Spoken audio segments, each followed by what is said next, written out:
আলভি যে কতটা চরিত্রহীন এবং ধোঁকাবাজ এবার সবার সামনে তা প্রমাণ করে দিলেন খোদ তার প্রেমিকা তিথি।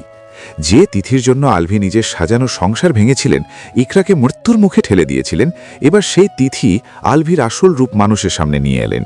কথায় আছে না, অন্যের জন্য কুয়ো খুঁড়লে সেই কুয়োতে নিজেকেই পড়তে হয়। আলভির ক্ষেত্রেও যেন ঠিক সেটাই ঘটেছে। কিন্তু হঠাৎ করে কেন আলভির বিরুদ্ধে এমন বিস্ফোরক প্রমাণ সামনে আনলেন তিথি? আলভি কি তবে তিথিকেও ধোঁকা দিচ্ছেন? আজ আমরা জানব সেই ভাইরাল হওয়া ভিডিওর পেছনের আসল সত্যিটা। দর্শক, ইকরার মৃত্যুর পর থেকেই আলভি এবং তিথির সম্পর্ক নিয়ে চারদিকে তুমুল সমালোচনা চলছে। সবাই যখন তিথিকে দোষারোপ করছে, তখন নিজেকে নির্দোষ প্রমাণ করতে এবার লাইভে এসে অঝরে কাঁদলেন তিথি। শুধু কান্নাই নয়, নিজের মোবাইল ফোন থেকে তিনি এমন একটি ভিডিও দেখালেন যা দেখে পুরো নেট দুনিয়া বাকরুদ্ধ। ভিডিওটিতে দেখা যায় একটি রুমের ভেতরে আলভি আরও দুজন অচেনা মেয়ের সাথে অত্যন্ত ঘনিষ্ঠ অবস্থায় ড্যান্স করছেন। লাইভে ভিডিওটি দেখানোর সময় কান্নায় ভেঙে পড়েন তিথি। তার কণ্ঠে ছিল চরম হতাশা এবং প্রতারিত হওয়ার সুর। তিনি বারবার বলছিলেন যে আলভি তাকেও ধোঁকা দিচ্ছে। যে মানুষটার কথায় বিশ্বাস করে তিনি ইকরার মতো একজন সহজ সরল মেয়ের জীবন নষ্ট করেছিলেন, আজ সেই মানুষটি তাকে অন্ধকারে রেখে অন্য মেয়েদের সাথে নোংরমিতে লিপ্ত। এই ভিডিওটি সামনে আসার পর নেটিজেনরা বলছেন, আলভির মতো একজন চরিত্রহীন মানুষের কাছে ভালোবাসার কোনো মূল্য নেই। সে শুধু নারীদের নিজের স্বার্থে ব্যবহার করতে জানে। ইকরা হয়তো আগেই আলভির এই আসল রূপটি ধরতে পেরেছিলেন, আর সেজন্যই তাকে এতটা মানসিক যন্ত্রণার মধ্য দিয়ে যেতে হয়েছে। কিন্তু ইকরার সেই কথাগুলো তখন কেউ বিশ্বাস করেনি। আজ তিথির দেখানো এই প্রমাণ যেন ইকরার সেই না বলা কথাগুলোকেই সত্য প্রমাণ করছে। তবে শুধু তিথিই নন, ইকরার বন্ধুরাও আলভির এই নোংরামির অনেক প্রমাণ হাতে পেয়েছেন। তো আর কথা না বাড়িয়ে আলভি যে আসলেই একজন চরিত্রহীন এবং লুচ্চা তার প্রমাণ দিয়ে তিথি ও ইকরার বন্ধুরা যে ভিডিওগুলো ফাঁস করেছেন, চলুন এবার সেগুলোই দেখে নেওয়া যাক। ফাইনালি আলভি কিন্তু বাংলাদেশে ঢুকে পড়েছে। রিসেন্টলি দেখা গেছে আলভিকে বাংলাদেশি এয়ারপোর্টে, অর্থাৎ সে তার পাসপোর্ট জমা দিচ্ছে। হ্যাঁ ভিউয়ার্স, আসলে যে ক্রাইমার সে অলরেডি বাংলাদেশে ঢুকে পড়েছে, আর কিছুদিন পর আমরা দেখতে পারবো সে বাংলাদেশে নাটকের শুটিং করছে, নাটক নিয়ে কাজ করছে। তাহলে আলভির জন্য যে একটা নিরীহ প্রাণ, আলভির জন্য যে একটা নিষ্পাপ প্রাণ পৃথিবী ছেড়ে চলে গেল, এর কি কোনো বিচার হবে না? আমরা কি এর বিচার বাংলাদেশের মাটিতে দেখে যেতে পারবো না? আমার তো সেটাই মনে হচ্ছে। কারণ আলভি যে দেশে ঢুকেছে এটা নিয়ে কারোই কোনো মাথা ব্যথা নেই। আলভিকে দেখা গেছে সে নর্মালভাবে সাধারণ মানুষের মতো সে দেশে পাসপোর্ট জমা দিচ্ছে এবং সেখান থেকে টাকা পয়সা আদান প্রদান করছে। এবং সবথেকে মজার ব্যাপার হচ্ছে যে আলভি যে জুতোটা পরে ঢুকেছে বাংলাদেশে, সেই জুতোটা নাকি স্বর্ণ দিয়ে তৈরি, অর্থাৎ 22 ক্যারেটের স্বর্ণ দিয়ে নাকি সেই জুতো তৈরি। তাহলে দেখুন আলভি আমাদেরকে কতটা বোকা বানিয়ে বাংলাদেশে ঢুকছে। আমার মনে হয় না যে ইকরা যে আলভির জন্য এরকম পৃথিবী ছেড়ে বিদায় নিয়েছে, এর কোনো বিচার বাংলাদেশের মাটিতে আমরা দেখতে পারবো। কারণ আমরা যদি এর কোনো বিচার বাংলাদেশের মাটিতে দেখতেই পারতাম, তাহলে কিন্তু এতক্ষণে শুরু হয়ে যেত। কারণ আলভি কখনোই বাংলাদেশে ঢোকার সাহস পেত না। কিন্তু আমরা যেহেতু দেখতে পেরেছি যে সাধারণ মানুষের সাথে সে বাংলাদেশে ঢুকেছে এবং সেটা নিয়ে কারো কোনো মাথা ব্যথা নেই, তাহলে আমি একদম 100% শিওর যে আলভি যে ক্রাইম করেছে, এই ক্রাইমের কোনো বিচারই এই বাংলাদেশের মাটিতে হবে না। এই আলভি কি সারাদিন তসবি পড়ে? ও কি যে সারাদিন তসবি পড়ে এজন্য ওর বউয়ের বদনাম এখন করতেছে? যে মানুষটা দুনিয়া ছেড়ে চলে গেছে সেই মানুষটাকে নিয়ে এমন ধরনের কথা কেন আসবে? ইকরার বাবা দিল একদম সঠিক উত্তর, একদম সঠিক জায়গায় দিছে। সাংবাদিকরা তাকে প্রশ্ন করছে যে আপনার মেয়ে কি 2 বিয়ে করছে কিনা। তখন বললো যে আমার মেয়ে যদি 2 বিয়ে করে থাকে, আমার মেয়ে যদি আলভিকে রেখে আরেক জায়গায় বিয়ে করে থাকে, তাহলে আলভি কেন নিল? আলভি কেন তাকে বাদ দিল না? বাদ না দিয়ে সেটা তাকে নিচে নিয়ে সেটা এখন উল্টাপাল্টা মিথ্যা বক্তব্য আসে সেটা জনগণের সামনে প্রচার প্রসার করতেছে, কি নিজেকে নির্দোষ বানানোর জন্য। আবার বলে যে আপনার সাংবাদিকরা প্রশ্ন করছে আপনার মেয়ে কি উল্টাপাল্টা জিনিস খায় কিনা, বলে যে 16 বছর থেকে তো সে আলভির কাছে, উল্টাপাল্টা জিনিস খায় কিনা সেটা তো আমি জানি না। তাই তো আলভির কাছে তো সে, যে আলভিকে তো সারাদিন দেখা যায় যে 2 আঙ্গুলের মধ্যে নিয়ে আছে। ইভেন প্রত্যেকটা ভিডিওর মধ্যে দেখা যায় যে আঙ্গুলের মধ্যে নিয়ে আছে, মুখ থেকে ধোঁয়া বের হইতেছে।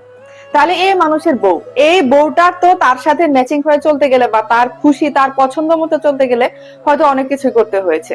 তো সেটা নিয়ে এখন তার নিজের দোষটা ঢাকতে এগুলো সে পাবলিককে বলতেছে, এগুলো সে ভিডিওগুলো সাংবাদিকদেরকে দিচ্ছে।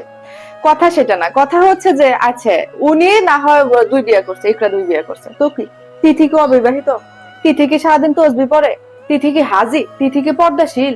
তোমরা যেমন তেমন জীবন সঙ্গী তো পাবা, তাই না?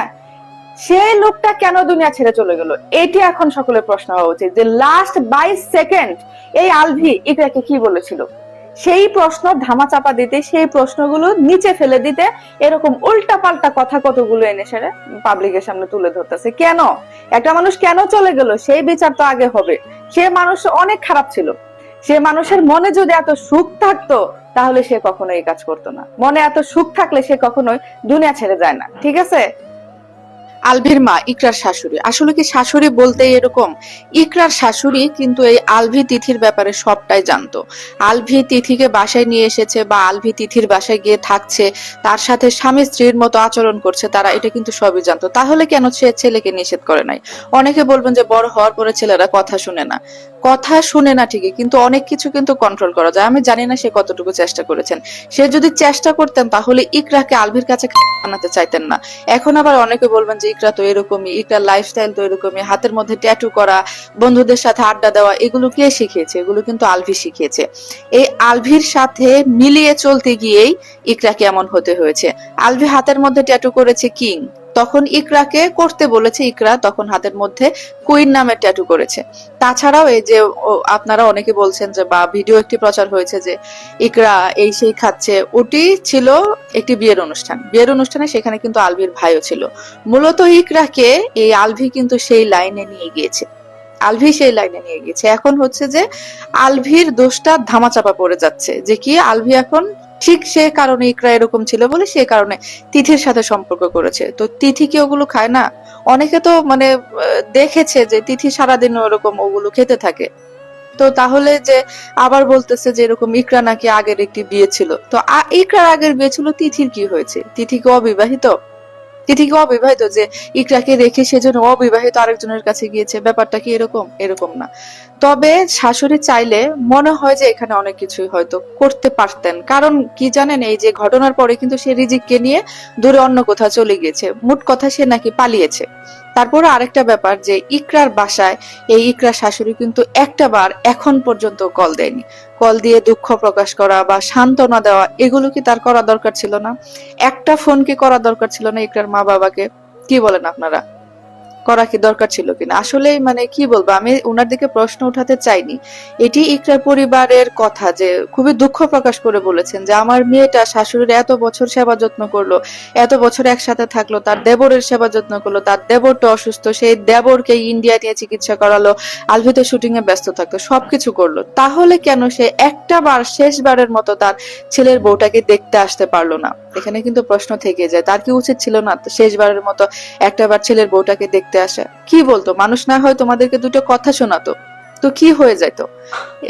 একটু যদি দায়িত্ববোধ থাকতো তাহলে হয়তো সে তার মানে ছেলের বউটাকে দেখতে আসতো। আর কি বলবো, তার কপালটাও তো এরকম, তার যে হাজবেন্ড আছে, তার হাজবেন্ডের সাথে তার তো অনেক আগে ডিভোর্স হয়ে গেছে। মানে আলভির মার কথা বলছিলাম আর কি। আলভির বাবা নাকি তাকে রেখেই, আলভি এবং আলভির ভাই যখন ছোট, তাকে রেখেই তার চাচাতো বোনকে বিয়ে করে। চাচাতো বোনকে বিয়ে করে সেখানে সংসার শুরু করে। আলভির মার খোঁজ খবর বা আলভিদের খোঁজ খবর তারা নাকি আলভির বাবা নাকি নেয় না।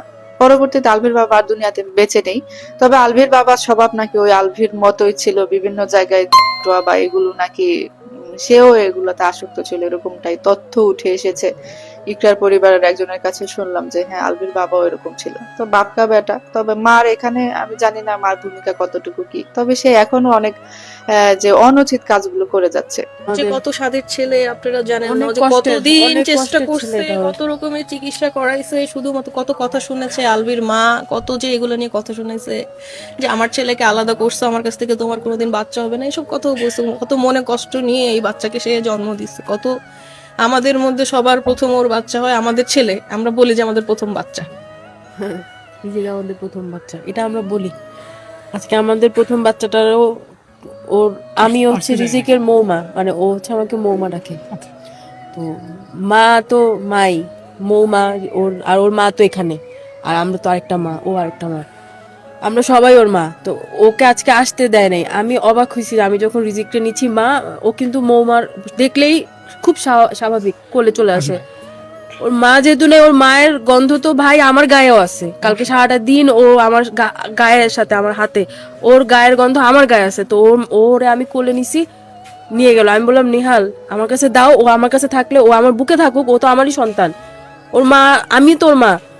ও বললো কি না, ভাইয়া মানা করছে, ভাইয়া ছাড়া ও যাবে না। আর বাচ্চার এত ছোট বাচ্চা তো এটা বুঝারই কথা না। বলতেছে ও যে আমি বলতেছে যাবো না, বাবা আমি ছাড়া যাবো না, আমি বাবা ছাড়া যাবো বাবা না। ছাড়া যাবো না, নানুর কাছে যাবো না। ও তো এটা বুঝার কথা না। এক্স্যাক্টলি। ওকে এগুলো শিখানো হয়েছে কালকে সারা রাত, কালকে থেকে ওকে ব্রেন ওয়াশ করেছে। এত ছোট বাচ্চা, ও তো পুতুলের মতন। ওকে জাস্ট আমি জানি না ওকে কিভাবে এগুলো ব্রেন ওয়াশ করে, এত ছোট একটা বাচ্চা যে ও এসেই বলতেছে আমি যাবো না, আমি যাবো না, বাবা আসলে যাবো, বাবা আসলে যাবো। ও একটাবার বললো না যে আমার মা কোথায়? ইস, এটা কি আপনাদের কাছে নর্মাল মনে হয় যে এত না, ছোট না। বাচ্চা বলবে না একটাবার যে আমার মা কোথায়? অবশ্যই বলবে। ও তো মাছের অজ্ঞান হয়ে যাওয়ার কথা। মা ছাড়া কিভাবে বাচ্চা, এত ছোট বাচ্চা থাকে? ওকে কিভাবে কি বুঝাইছে আমি জানি না আসলে। এটা দুঃখজনক হলেও সত্য, বাচ্চার কাস্টডি অবশ্যই বাবার থাকবে। এই সন্তান যদি আলভির কাছে থাকে তাহলে আলভির ঘরে তো অবশ্যই তিথিকে আনবে, মায়ের ফ্যামিলি কাস্টডি পাবে যদি মা জীবিত না থাকে। কিন্তু এখানে একটা প্রশ্ন আছে, এই যে সম্প্রতি ঘটে যাওয়া ঘটনাতে আমি বলবো সব থেকে বড় সাফারার হচ্ছে এই ইকরার যে বাচ্চা, রেখে যাওয়া যে বাচ্চা, যার নাম রিজিক। আমারও একটা সন্তান আছে সেম বয়স। তো এই ব্যথাটা আমি বাবা হিসাবে বা অভিভাবক হিসাবে এই ব্যথাটা আমি বুঝি।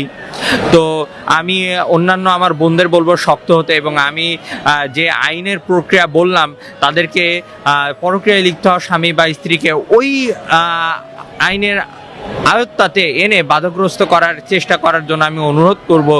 এবং এই বাচ্চার কাস্টডি নিয়ে যদি আমি বলতে চাই তাহলে আমাদের মুসলিম ফ্যামিলি ল বা মুসলিম আইনে যেটা আছে, বাচ্চার কাস্টডি, এটা দুঃখজনক হলেও সত্য, বাচ্চার কাস্টডি অবশ্যই বাবার থাকবে। বাবা বাচ্চার কাস্টডি পায়, এবং বাবা যদি না থাকে তাহলে দাদা দাদি কাস্টডি পাবে, আর দাদা দাদি না থাকলে চাচা কাস্টডি পাবে, এবং তারা কেউ না থাকলে তখন মায়ের ফ্যামিলি কাস্টডি পাবে যদি মা জীবিত না থাকে। কিন্তু এখানে একটা প্রশ্ন আছে, এখানে প্রশ্ন হচ্ছে কখন কাস্টডি পাবে? যখন ওই বাচ্চার জীবনের কোনো ঝুঁকি থাকবে না, জীবনের কোনো ঝুঁকি থাকবে না, এবং ওই বাচ্চার জীবনের নিরাপত্তা থাকবে। আপনারা দেখবেন যে আলভি ইনি পরকীয়ায় লিপ্ত হয়ে নিজের স্ত্রীকে সহধর্মিণীকেই সে মৃত্যুর পথে ঠেলে দিল বিনা দ্বিধাতে।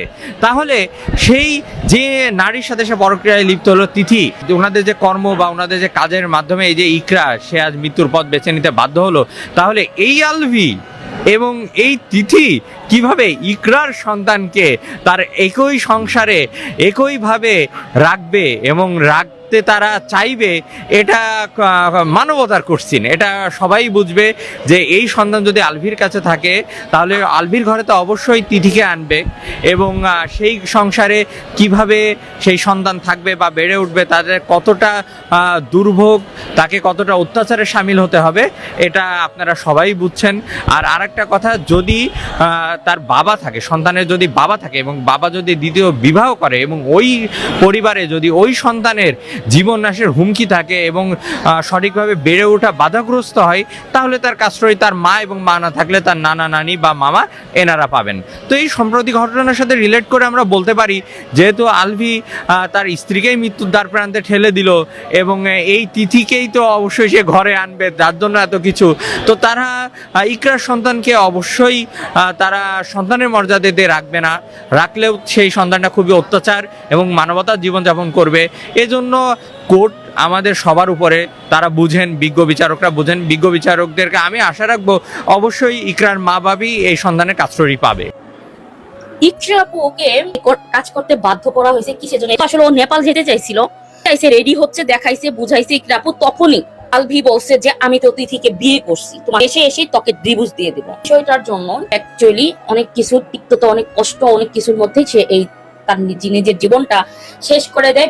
আমি যতগুলো ভিডিও বানাইছি, আলভির শাস্তি হইতে হবে বিষয়টা এটা না, সত্যটা প্রকাশ হোক, সে স্বীকার করুক। আরেকটা বিষয় হলো যে সে অপরাধী কিনা, বিষয়টা এটা না। সে যদি এতটা বছর ভালোবাসা সবকিছু মিলাইই তো ছিল, অন্তত সে যদি সাহস করে এসে তার ফ্যামিলির সামনে দাঁড়াইতো, তার ওয়াইফকে মাটি দিত, তার ফ্যামিলির সাথে যোগাযোগ করত, তার মা এবং ভাই সবাই এসে যদি মাটি দিত। আচ্ছা, তার ভাই পর্যন্ত মাটি দিল না, বুঝছেন বিষয়টা? আমার খারাপ লেগেছে এটা, যে এই ফ্যামিলিটা কেমন ফ্যামিলি হতে পারে। তো এই বিষয়গুলো আপনারা টপিকগুলো আল্লাহর হস্তে বাদ দেন, এইসব কাদা ছুড়াছুড়ি করে কোনো লাভ নাই। আপনারা যারা অনেকে এই যে এক এক সময় এক এক ভাইরাল করতেছেন সাংবাদিকরা, ভাই দেশে গেলেই তো অ্যারেস্ট হওয়া উচিত, আমরা জন্য লুটতে হবে, আমি একদম ক্যাশলেস হয়ে আছি। আমার ভিডিও ভাইরাল করতেছেন, মৃত স্ত্রীকে সে ব্লেম দিতেও ছাড়তেছে না, সে নিজে বাঁচার জন্য সব ধরনের ভিডিও পাস করা, 2023 সালের ভিডিও ফ্যামিলির সাথে, সেখানে তার ভাইও উপস্থিত ছিল। ইকরা আপুর যে এই ভিডিওটা ভাইরাল হয়েছে সেখানে সব মানুষই উপস্থিত ছিল, অনেক মজা করছে। ওই ভিডিওটা ভাইরাল করে দিয়ে সে প্রমাণ করতে চাচ্ছে তার ওয়াইফ অনেক বাজে ছিল। এই যে কাদা ছুড়াছুড়ি ভালোবাসার মানুষের জন্য, যে মানুষটা মারা গেছে সে অনেক অপরাধী আমি মনে করি, কারণ ইকরা আপুই অপরাধী। কিন্তু আলভি নিজে বাঁচার জন্য তার ওয়াইফের মিথ্যাচার থেকে শুরু করে সবকিছুই করতেছে, বাধ্য হচ্ছে নিজেকে বাঁচানোর জন্য। আমি মনে করি আল্লাহর হস্তে এই অনলাইন থেকে এই পর্বটা মুছে দেন। এটা এখনো মুছতেছে না কেন আমি বুঝলাম না। যে কোনো বড় ঘটনাও মুছে যায়, সেখানে এই ঘটনাটা এখনো মুছতেছে না। আমরা অনলাইনে ঢুকতে পারি না ভাই, আমাদের এত খায়া দেয়া কাম নাই যে সারাদিন এগুলো নিয়ে পড়ে থাকতে হবে। ফোন নাম্বার দিয়ে রাখো, আমাকে যে কোনো সময় ভিতরে নিয়ে গেলেও আমার বন্ধু তোমার কল দিবে। আর সত্যিকার অর্থে আমার পার্সোনাল অপিনিয়নটা আপনাদেরকে বললাম। আমি এটা চাইনি যে ও জেল খাটুক, অনেক বিচার হোক, মারধর করুক, বিষয়টা এটা না। আমার শুধু খারাপ লেগেছে যে একটা ওয়াইফের প্রতি তার নিম্নতম দায়িত্ববোধ কেন পালন করলো না। তাহলে বোঝা গেছে যে ওর যথেষ্ট ম্যাচুরিটির অভাব আছে এই ফ্যামিলিটা এবং এই আলভি। তো আল্লাহর হস্তে আর এগুলো বাদ দেন, মানে আমরা আর অনলাইনে ঢুকতে পারি না, জনগণ এগুলো তো অতিষ্ঠ হচ্ছি। আলভিকে বলবো, আলভি যদি সোশ্যাল মিডিয়া অনেক ঘাটে, আলভির অন্তত তার ফ্যামিলির সাথে সমঝোতা করা উচিত, তাদের সাথে কথা বলা উচিত, তাদের সাথে মীমাংসে যাওয়া উচিত, তাদের সাথে কথা বলে একটা মীমাংসা করে একটা বাচ্চাটাকে নিয়ে একটা সুস্থ স্বাভাবিকভাবে একটা বৈঠক করে সিস্টেম করা উচিত। ফ্যামিলির সাথে বৈঠক সবার সাথে ডিসকাস করে যদি এদের সাথে একটু বিনয়ী হইতো, তাহলে আর এই বিষয়টা কোনো মুখ নিত না আর কি। তো সবাই ভালো থাকেন, সুস্থ থাকেন। এইসব টপিক বাদ দেন আল্লাহর হস্তে, সবার মস্তিষ্ক কারণ নিতে চায় না, নিতে পারতেছে না। আর ওই যে ছোট্ট বাচ্চাটা, ওই দাদিও পালাইছে, দাদিও চাচার কাছে থাকতেছে না, কি বাচ্চাটার কি একটা অবস্থা বুঝতেছেন, মানসিক অবস্থাটা। নানির কাছে দেন, দিয়ে সুন্দরভাবে বাচ্চাটা